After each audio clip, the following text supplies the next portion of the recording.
today, Mark Rowe, who's going to give the seminar. So Mark got his Master's of Science and his PhD in Environmental Engineering from Michigan Tech. He became a research fellow at the Cooperative Institutes of Limnology and Ecosystems Research a few years back, and was just so darn good that the University of Michigan said, we've got to hire him on as an assistant research scientist, which he's been at Michigan since 2015. He has expertise in a wide variety of topics, but all of his expertise revolves, I think, around biophysical modeling, so bringing together physical models with biological models to try to predict biological phenomena. He's worked on pollution in the Great Lakes, modeling its spread. More recently, he's worked on the physics of harmful algal blooms, trying to modify physical models to account for realistic biology so that we can improve our predictions. He's been modeling the impacts of invasive species in the Great Lakes by linking biological models to hydrodynamic models. And then most recently, he took lead and was awarded a $1.5 million grant from NCOS to develop forecasts that predict the location and movement of hypoxic zones in Lake Erie. And I think that's what he's going to talk about today, probably presenting some of the preliminary results from that, as well as the concepts they're going to be addressing in that new grant. He's going to be looking at Lake Erie hypoxia from a different point of view. Mark.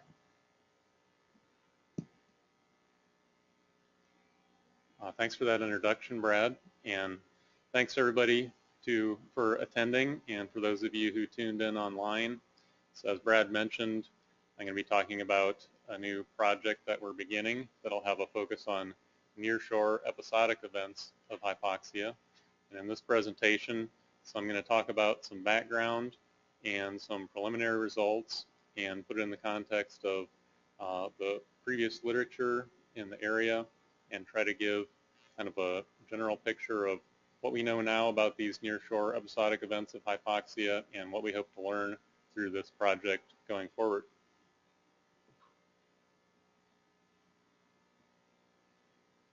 So if I can get the slide to advance. I'll start with a little background. So a theme that'll be carried throughout this presentation are two factors that are required to develop hypoxia in lakes. The first one being biochemical oxygen demand, and the second one being stratification of the water column. So biochemical oxygen demand results from decay of organic matter and the resulting uptake of oxygen. And it's a natural process, but it can be amplified through eutrophication, as illustrated in this graphic. So when we add nutrients like nitrogen and phosphorus to a lake, for example from fertilizer runoff or from wastewater, that stimulates algal growth, which produces biomass, which can settle down to the bottom, and as it decays, it takes up oxygen. So moving on to the second factor, if the water column is vertically well mixed, then that oxygen can be replaced by exchange from the atmosphere. But if the water column is stratified, as often happens in lakes in the summer if they're deep enough, then the bottom water is cut off from exchange with the atmosphere, and given enough time and sufficient biochemical oxygen demand, the oxygen can be depleted. So hypoxia has some important ecological impacts.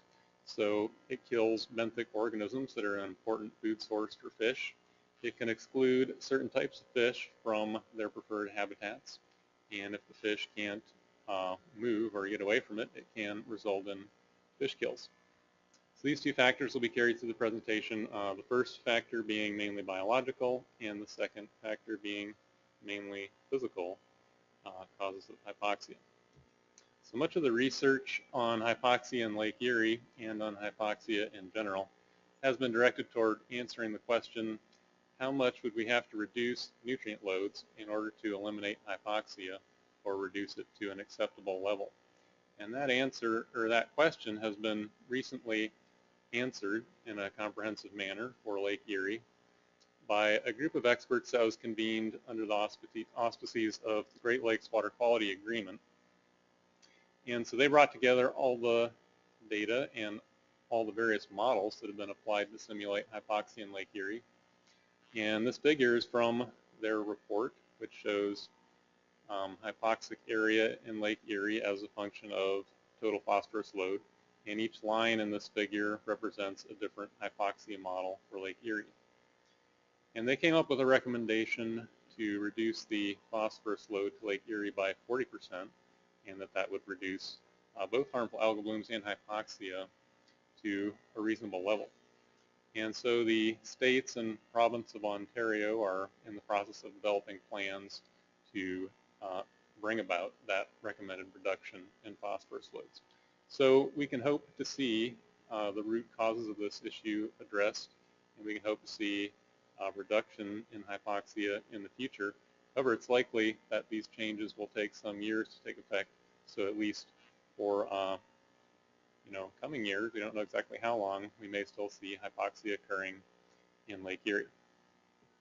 So aside from the important ecological impacts, hypoxia also has an influence on public water systems that draw their water from Lake Erie. So public water systems located along the shoreline report being affected by episodes of hypoxia. And this might be somewhat surprising because we often think of hypoxia as being mainly associated with the deeper portions of the central basin. So just point with my mouse pointer there to the 20-meter contour. So we often think of the hypoxia being mainly within that 20-meter contour. But apparently these nearshore episodes of hypoxia do occur, although they've been studied to a lesser extent. So that's something that we'll have an opportunity to investigate further through this project going forward. So this project that we have is to develop an operational Lake Erie hypoxia forecasting system for public water systems decision support. So I'm working on this with a team of researchers from University of Michigan Siler and from NOAA, and we have collaborators from the Cleveland Division of Water and Purdue University, U.S. Geological Survey, and Limnotech. So the goal of this project is to develop a model that can forecast episodes of hypoxia at water intakes on Lake Erie, and that's suitable for transition to operational use at NOAA. So this latter part, suitable for transition to operational use at NOAA, introduces some additional constraints that are different from some of the previous hypoxia modeling projects that had more of a research orientation and toward addressing the question that I mentioned at the beginning of the proposal. So one of the constraints is that we would like this model to be linked to the Lake Erie operational forecasting system, which I will mention a little bit later here. And a second constraint is that we'd like the model to be as simple as possible while still accomplishing the goal of making a useful forecast. And the reason being that in an operational setting, the model would have to be reinitialized, updated, and run every 24 hours. So the more complex the model is, the more different types of data that have to go into it, the more challenging it would be to run and maintain a model in an operational setting. So in this project, we're going to pursue both relatively simple physically based models and more complex biogeochemical, more conventional water quality type model. And this is somewhat of a novel application, so by pursuing these two different types of models, we'll see which one best accomplishes the goal. So now let's take a look at the phenomenon that we're hoping to forecast. So in this 2008 paper by Steve Ruberg and others, he worked with Cleveland Water Division to help define this problem that is affecting the water intakes. So in these figures from the paper, we can see time series of water quality variables at one of the Cleveland water intakes, and we can see that there's an episode where over a few days the temperature, pH, and dissolved oxygen decrease, and then over the coming few days increase again. So when this type of event happens at the water intake, the water plant managers have to respond by making adjustments to their treatment processes in order to ensure the continued quality of the treated water. So if they have advance notice of events like this occurring, they could prepare by being appropriately vigilant in terms of monitoring, having the right people on hand, having the right supplies in place so that they'll be prepared to respond to these events. So since 2005, GLERL partnered with Cleveland Division of Water to install and maintain a buoy with a sensor package located about 15 miles north of Cleveland in the central basin of Lake Erie, in order to provide real-time monitoring of dissolved oxygen at the bottom of Lake Erie. And this information was distributed through GLERL's website called the Hypoxia Warning System. So this is useful in terms of showing whether or not there's hypoxia out in Lake Erie that might affect water intakes. But still, it doesn't provide a forecast of when and where the intakes might be affected. But it's interesting to look at all the years of data from this buoy, which we can see in this figure. So we have data for 2005 through 2016. And just by taking a quick look at this, we can see that the development of hypoxia differs quite a bit from one year to the next in terms of the timing of the onset at this location. Could occur in July, could occur in August, or even in September. And then at the end of the season, hypoxia suddenly ends at some point, although it may return in some years, such as in 2014 and 15, after it suddenly ends, then it comes back. So these are the types of events that we'd like to be able to predict, and we know that they're driven by dynamic movements of water in the lake and by the thermal structure in the lake. So something else that's new in 2016 was that NOAA upgraded their Lake Erie operational forecasting system model. So the previous model was based on the Princeton Ocean model. It had a 5-kilometer structured grid and 10 vertical layers. And there was also a 2-kilometer version of this model that was run at GLERL, but this 5-kilometer version was the operational model at NOAA. So that operational model was upgraded to a model that was based on FVCOM, the finite volume community ocean model. It uses an unstructured grid, and the unstructured grid has some advantages in terms of representing nearshore areas. So the unstructured grid can use increased spatial resolution in areas of interest. For example, if I can find my little mouse pointer. So near the Lake Erie Islands have increased resolution in this model. And then also there can be increased spatial resolution in the nearshore. And an additional advantage is that the unstructured grid can more faithfully represent complex coastline geometries, whereas in the structured grid, the coastline was represented in sort of a sawtooth manner that wasn't very realistic. So there's hope that this model could produce a more realistic representation of the dynamics in nearshore areas. But most of the validation and skill assessment for the model to date has focused on data from offshore locations. So in this project, we'll have an opportunity to more thoroughly evaluate how this model does in nearshore areas. So this figure shows improved simulation of subsurface thermal structure in the updated model. So a common issue with numerical hydrodynamic models is that they tend to have a more diffuse representation of the thermocline than exists in reality. So on the right, we can see that the updated FVCOM model was able to maintain a sharper thermocline than the previous Princeton Ocean model. So that's promising in terms of being able to simulate development of hypoxia. So an important variable in hypoxia is the thickness of the hypolimnion. So thin hypolimnion can be depleted of oxygen more quickly than a thick one. So that's one of the key variables in the development of hypoxia. And so it's important to be able to accurately simulate the subsurface thermal structure. And so this is something that we'll be able to evaluate in greater detail in this project. So something else that we did for the first time in 2016 was to provide some model data on the GLERL's Hypoxia Warning System website. So with the new model, we provided some graphics that showed a forecast of the bottom water temperature in Lake Erie. So this set of graphics appeared on the website on the 26th of August last summer. And so I'll just use my mouse pointer here to show this area along the southern shoreline where you can see the red color, which is indicating warm water from the surface mixed layer in contact with the bottom. So we'd expect that water to be oxygenated as well. And then 7 days later, on the 3rd of September, we see that the cold bottom water has moved closer to the shoreline. And so that wasn't actual forecast at the time, 7 days into the future. And then here at the bottom, so this graphic shows vertical profiles of temperature in the water column over time.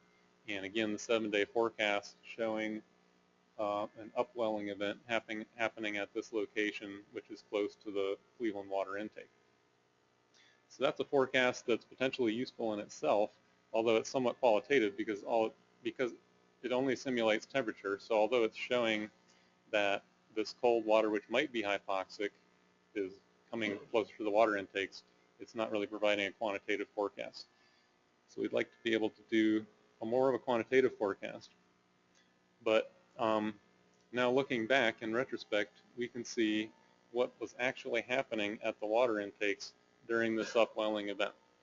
So something else that was new in 2016 was that Limnotech and Gloss had installed sensors for temperature and dissolved oxygen at several new locations in Lake Erie that were close to water intakes. This buoy here was close to the Cleveland water intake, and then the rest of these were near the, actually inside the pump stations at additional water intakes. So looking first here at the top, so this is the early warning system buoy again, and then these blue lines here, this is the period of this upwelling event that was forecast.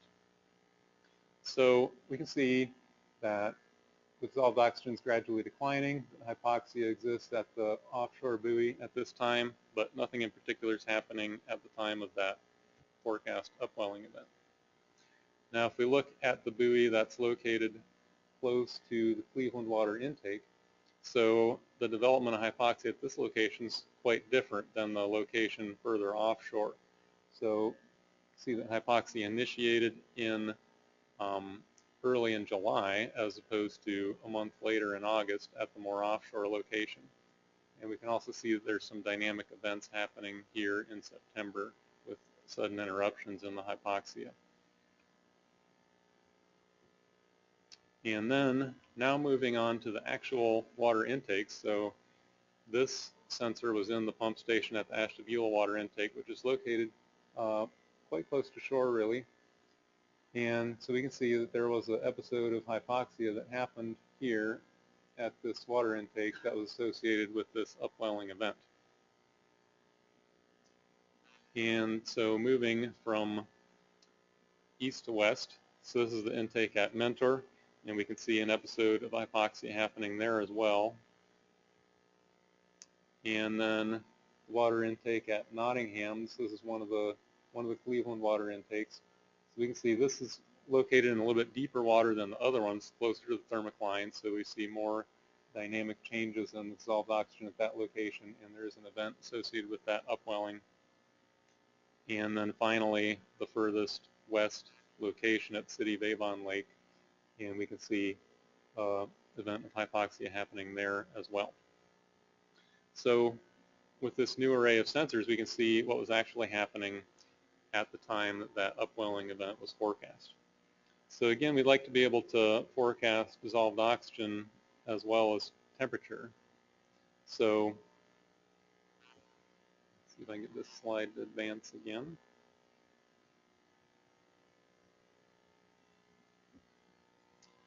So we set up a relatively simple physically based dissolved oxygen model.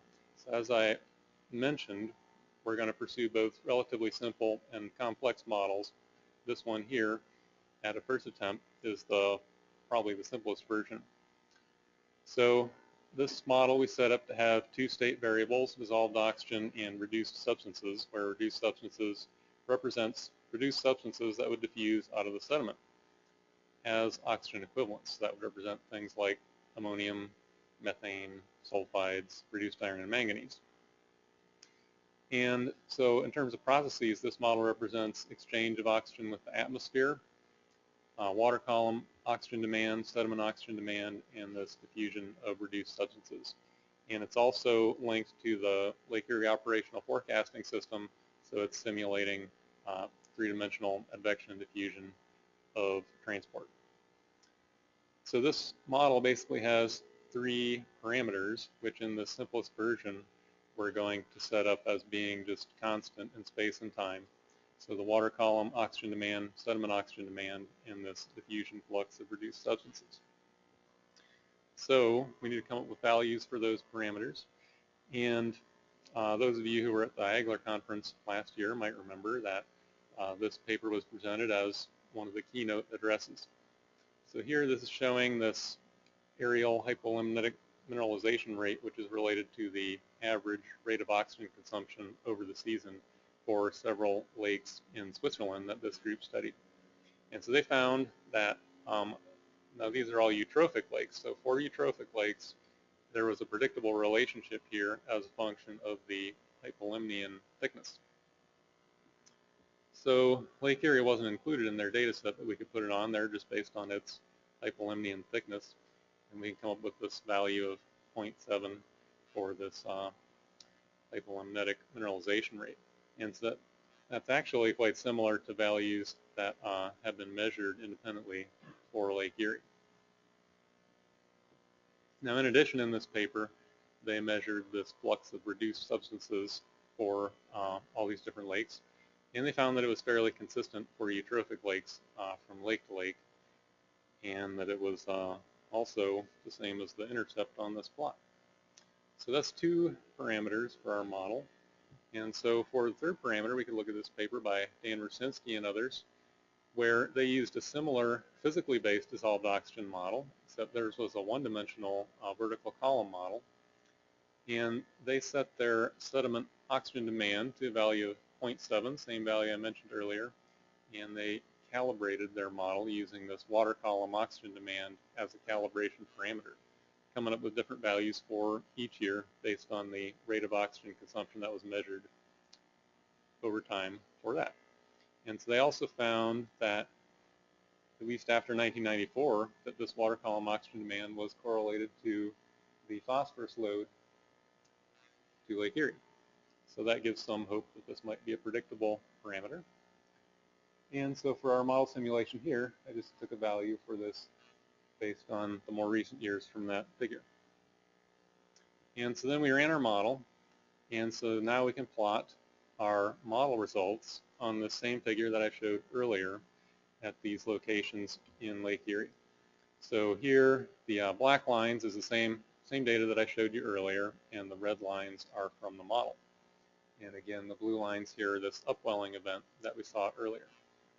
So looking first at this offshore buoy from the early warning system, you can see that the model captured the rate of decline in dissolved oxygen pretty well just by setting the parameter values based on the literature as I described. And looking at the more nearshore buoy location, we can see that the model also simulated the earlier onset of hypoxia at that location in July versus in August at the further offshore location. And then looking at the water intakes, which are mostly located very near shore, we can see that in the upwelling event, so at Ashtabula, the model did show an event happening at that time, although it was underpredicted. At Mentor, the model did a pretty good job of capturing that event.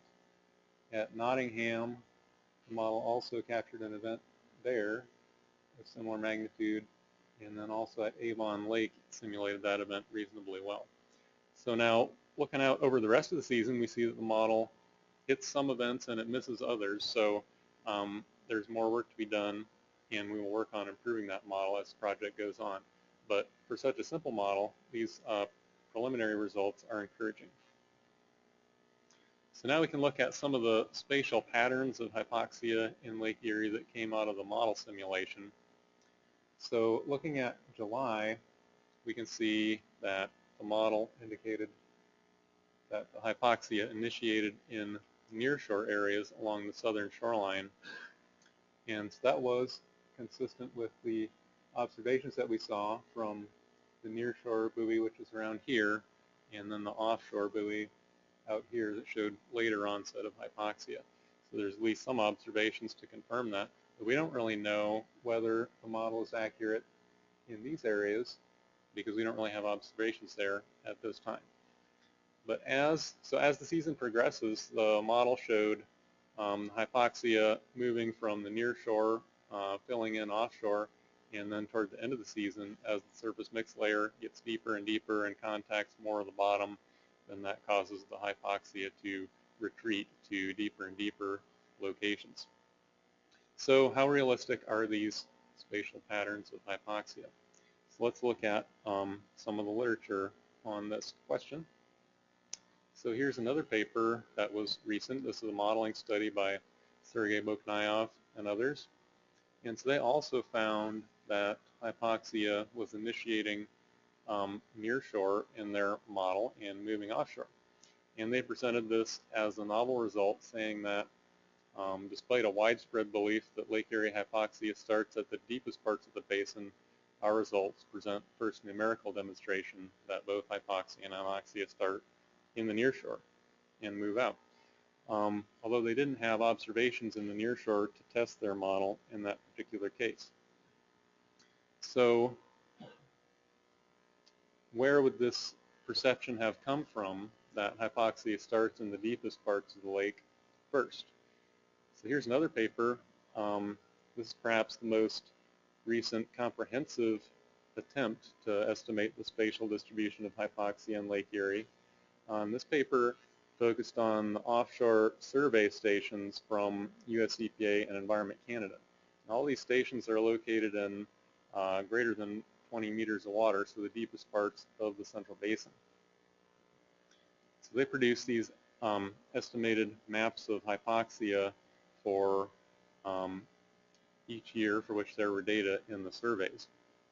So this study was useful for showing trends in hypoxia across years, but it can't really tell us much about nearshore hypoxia because they didn't have observations in the nearshore, and they also didn't have observations in the earlier part of the season in July, where we were seeing some of this nearshore hypoxia initiating in the model.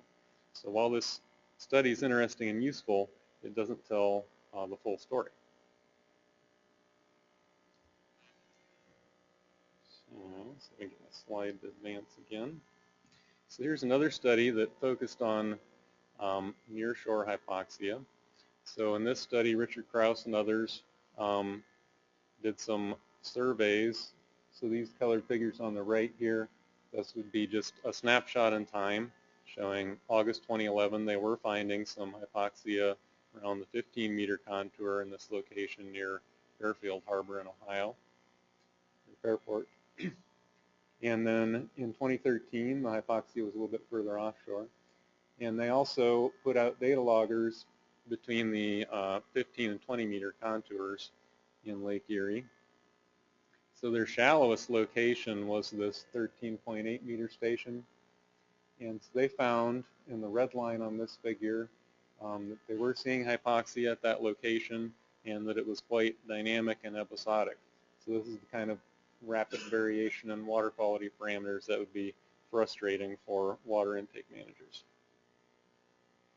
So here's another study that included some nearshore stations. This was from the 2005 International Field Year of the Great Lakes. So they had some nearshore stations in the September survey, which were showing some hypoxia, although it's a little bit hard to tell from this spatial interpolation. But the blue extending out to these locations suggests that there was low dissolved oxygen at these locations. So they also put out data loggers, and there was an interesting finding here, which was that the first stations to go hypoxic were these stations 9 and 13, which are located in relatively deep parts of the central basin. So that might at first seem contradictory to the hypothesis that hypoxia starts nearshore and moves offshore. But if we think of it rather than nearshore versus offshore, if we think of it in terms of the thickness of the hypolimnion, then it could make sense if the hypolimnion was actually thinner at that location than elsewhere. So in this paper by Boletsky and others, so they found that there was evidence that the hypolimnion was actually thinner at those locations. So they applied a model to that same year, 2005, of the Eiffel study. And so they showed that the hypolimnion, or the thermocline, is not actually flat, but it's curved. And so they showed that the hypolimnion was thinner in the eastern part of the central basin than in the western part, and there were some observations to confirm that as well. So this is an interesting finding in this paper, that the thermocline is not flat but curved, and it can be either concave or convex. And in this paper they showed with their model simulations that the shape of the thermocline is driven by vorticity in the circulation patterns, which itself is driven by vorticity in the wind fields. So they showed that it was really important to have accurate depictions of the wind fields in the forcings to the model. So this is something that we'll be able to investigate further in this project as well. So I've made the case that we don't totally understand what the spatial and temporal distribution of hypoxia is in Lake Erie. And in this project, we'll have an opportunity to do some field work to further investigate that. So we're planning to install moorings at 8 locations in Lake Erie. 4 of those locations will be in relatively nearshore locations in the vicinity of water intakes. 4 of those locations are going to be distributed around the central basin. And these moorings will have temperature and dissolved oxygen sensors at multiple levels. So we'll be able to see that 3-dimensional shape, the curvature of the thermocline, and we'll be able to see the 3-dimensional shape and dynamics of the hypoxic area in the lake. So in addition to the moorings, we will also measure currents, and we'll measure the sediment and water column oxygen demand to better constrain those parameters in the model.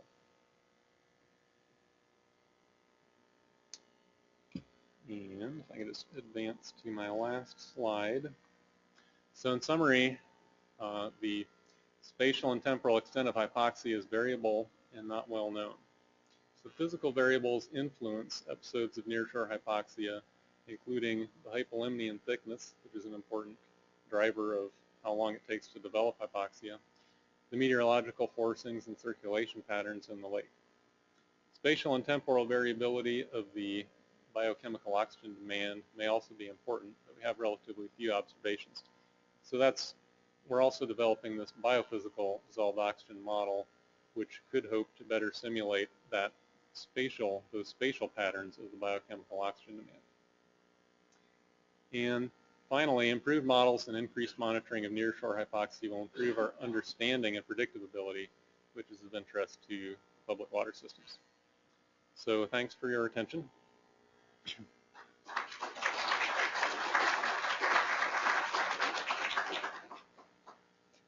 Right, thanks Mark, that was excellent. We are going to have some time for questions, but I'm told that we need to pass around the microphone for those who have questions so that people who are online can hear your question as well as Mark's response. Does anybody want to get us started? Brent?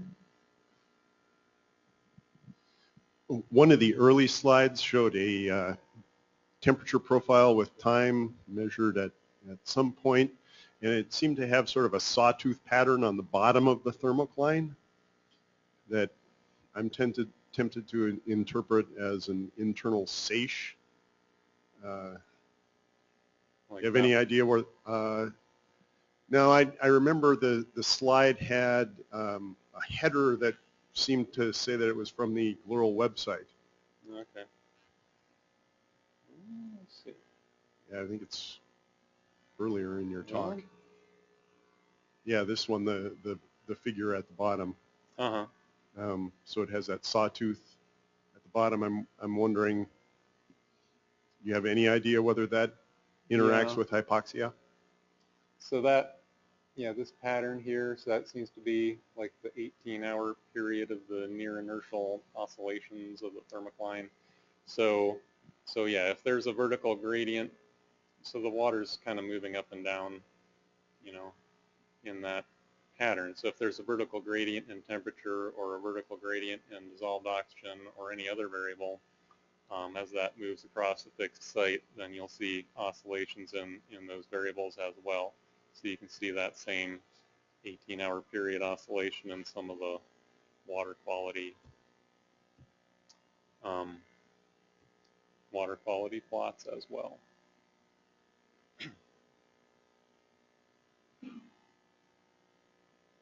Next question. Mark, I'm wondering if there are any drinking water intakes on the Canadian side of Lake Erie? I assume that there are. And if so, I mean, do you see any opportunity to work with managers there across the border with the forecast model? Yes, I do. If any of them want to contact us or get in touch, we'd be interested in working with them as well. Okay, great, thanks. Mark, I have a question, a naive one as a biologist. So I've worked a lot with climate change modelers, sort of modeling or forecasting carbon fluxes. Many of them have backgrounds in physics or some form of environmental engineering, and to them biology is a black box. There's either a forest or there's not a forest. The levels of biological organization are pretty crude, which leads me to a question. If one were to unpack the black box here and actually think about what is the variation in the organic matter being decomposed, or more likely the variation in the organisms who are doing the decomposition, how much do you think it would tighten up the variation between the model predictions and the actual observations to unpack that biological black box? Yeah, it's a good question. And so we can never fully unpack the biological box because the complexity is essentially infinite. But we can go to various levels in unpacking that box. And so as we know with the biophysical models, there are models of varying levels of the complexity that represent either more groups of organisms or fewer, more biological processes or biogeochemical processes or fewer. So that is a fundamental question that we have to deal with in these types of modeling studies is how far do we want to go in the complexity? So in this particular study, since we have a fairly well-defined objective, which is to predict these hypoxic events at water intakes, so we're going to take the approach of starting with the simplest model and then adding complexity as we need to see if it helps us, improve our forecast. So, yeah, it's a good question, and it's something that we're definitely going to have to deal with. But your first start wouldn't necessarily be to put out DNA chips to monitor the microbial community? Well, so as far as the microbial community, very few of the biogeochemical water quality models would actually represent different types of, bacteria. Yeah. So, yeah, we usually represent them in terms of their effects.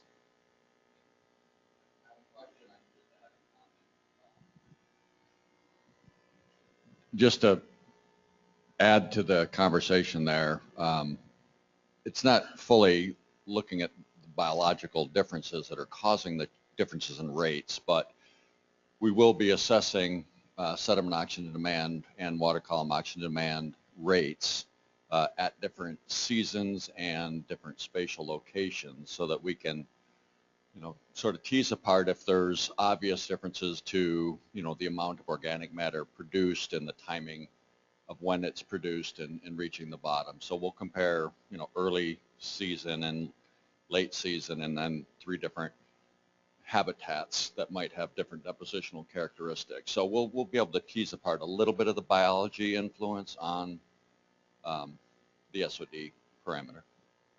Thanks for clarifying that, Tom. Just a comment about the Princeton Ocean model, the POM in the Lake Erie. The resolution is 2 kilometers and the vertical layer is 20 layers. And another thing about if we can, the C standard for community, not coast. Yes. Right. So yeah, as I was told, there were 2 different versions of the POM model. So the one that was run operationally at NOAA was a 5-kilometer, and the one that was run at Laurel was the 2-kilometer model that you're describing. Other questions or comments? All right, that was super cool, important work, and a really great example of how NOAA data and research can meet the needs of society. So join me once again in thanking Mark for a nice seminar. Thanks, everyone.